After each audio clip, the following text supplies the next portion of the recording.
Station covering all of the DMV.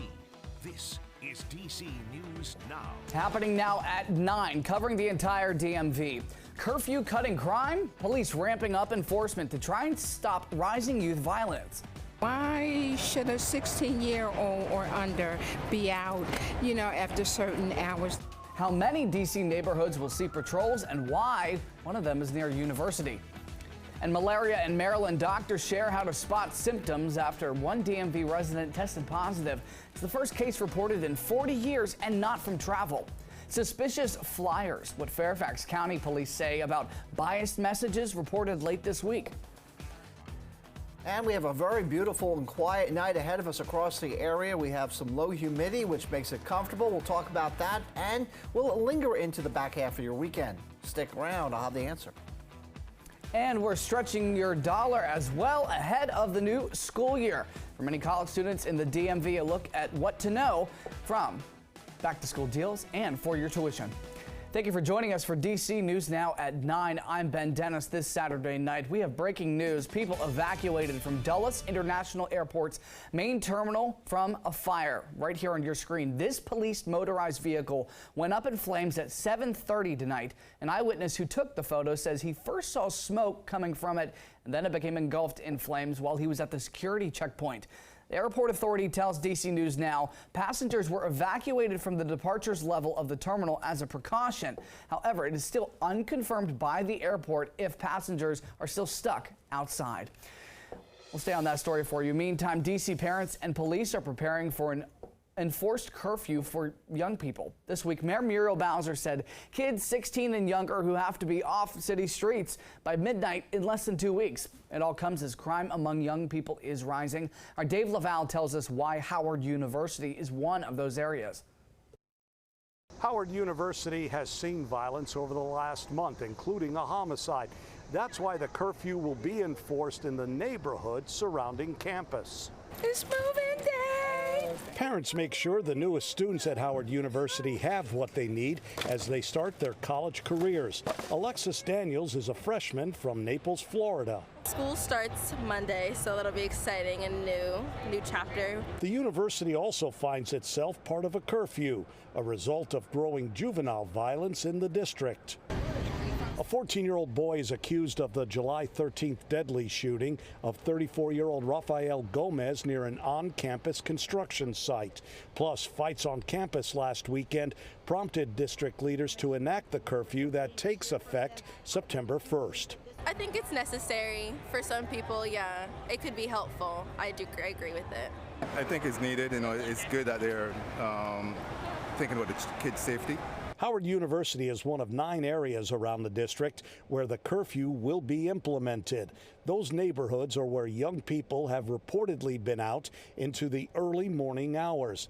The curfew will mean children under the age of 17 will not be allowed on city streets during the weekend from midnight to 6 a.m. and from 11 p.m. to 6 a.m. Sunday through Thursday. Why should a 16-year-old or under be out, after certain hours? There's nothing out here for them. They should be at home. Alexis Daniels believes the new curfew will keep her and other students safe in their new home. Curfew violators will be brought to the Department of Youth Rehabilitation Services and released to their families. At Howard University, Dave Laval, DC News Now. Our thanks to Dave for that report. Developing now out of Maryland, where Manassas City Police are investigating a shooting and deadly train accident that happened, overnight. Manassas City Police say they responded to calls of a shooting on Winterset Drive early Saturday morning. When they arrived, they found a child inside of a house with a gunshot wound to the leg. They were transported to the hospital for treatment. Investigators found that the shot came outside of the home. Meantime, the train accident happened Friday night just before 11 at the West Street train crossing. People who saw the accident said that they saw the 25-year-old male try to jump onto the train, but only to fall underneath, and he was killed there. Police are still investigating both cases. Developing in D.C., where police are investigating an attack on 2 people last night. One person stabbed in the neck with a pair of scissors. According to D.C. police, the victims were waiting at a bus stop on P Street in Northwest after 7 o'clock. One victim said he was hit in the back of the head, then watched that suspect stab another person in the neck by those scissors. D.C. police found the alleged attacker just a few blocks away. Stay with us as we learn more. In Fairfax County, police investigate suspicious flyers around the Fair Oaks district. This includes Chantilly, Fairfax, and Herndon. According to police, the flyers contain, quote, biased material. No specifics shared with us exactly what kind of bias reported on those, but they say they're working with local religious leaders to find long-term solutions. Fairfax County police note that there is no specific threat, but ask residents to report any findings. And an update tonight out of Montgomery County on last night's bomb threat in Montgomery Mall in Bethesda. The bomb threat was called in around 9 o'clock. Police evacuated the mall as a precaution. After the area was searched, Montgomery County police say that there was no bomb on the premises. Developing tonight, the Maryland Department of Health reported the first malaria case not related to travel in more than 40 years. That person is now recovering at home after being hospitalized. Our Daniel Hamburg spoke with an infectious disease doctor who says people shouldn't be concerned, but should be aware of possible symptoms.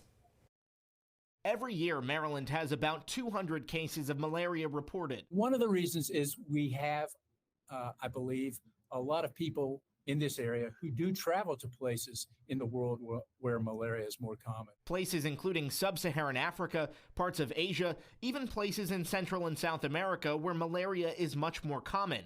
Dr. David Blythe with the Maryland Department of Health says the person infected with this particular strain didn't travel, though. The infection occurred over the last week or so. We received the confirmatory testing back from CDC this afternoon. The Maryland Department of Health won't say where it happened, only that it's somewhere within Charles, Prince George's, Montgomery, or Frederick counties. Symptoms include high fever, and then sometimes other symptoms, including muscle aches, sometimes nausea, vomiting, and diarrhea. If you do plan on traveling overseas to where malaria is more common, before you leave, check in with your doctor to see about getting preventive medication, because there is medication that you can take to prevent getting malaria. Blythe wants people to be aware, not afraid. We're hoping that we won't see any ongoing transmission of this, and we haven't seen any indication of that. That was our Daniel Hamburg reporting. One lingering question: if mosquitoes that carry the virus are so prevalent, why don't we see malaria more commonly? Experts say this is likely because of improved mosquito control and people staying inside more often.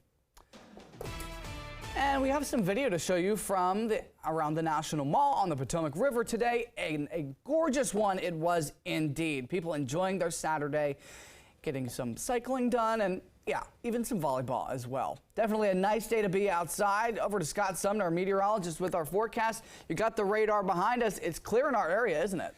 Yeah, there's a big blue H that's I keep referring here because this is what's been keeping us nice and quiet with our weather. That's about all we can see here. Yeah, a couple of clouds drifting across portions of Pennsylvania, some clouds down to the south, but we are basking in some very nice conditions out there. As a matter of fact, once again, overnight tonight, our sweat scale is not going to be one that you have to really have the fan cranked, and it's not going to be high, it's not going to be muggy, it's not going to be stifling. It'll be on the comfortable level for us in the sweat scale this evening. But, you know, all good things come to an end, right? Unfortunately. So tomorrow night, a little different story. Certainly Monday, all Monday, from the morning straight through till the evening hours. I can hear those ACs and those fans running right about now. However, saying that, we will see a bit of a drop here in the heat indices as we go throughout the middle of the week due to a backdoor front that's going to drop on in. However, they will climb quickly towards the end of the week. So, summing up our weather headlines here, another nice night out there. Hazy sunshine tomorrow, heat, humidity on Monday, and late week showers and storms all coming up, all within my 7-day forecast. Stick around for that. Ben? Looking forward to it. Thank you, Scott. Turning now, we have an update on a mass shooting we covered last month. Baltimore police say they've arrested a suspect in the Brooklyn Homes shooting. According to police, 18-year-old Tristan Jackson shot at multiple people on 8th Street, killed one, injuring more than 20 people.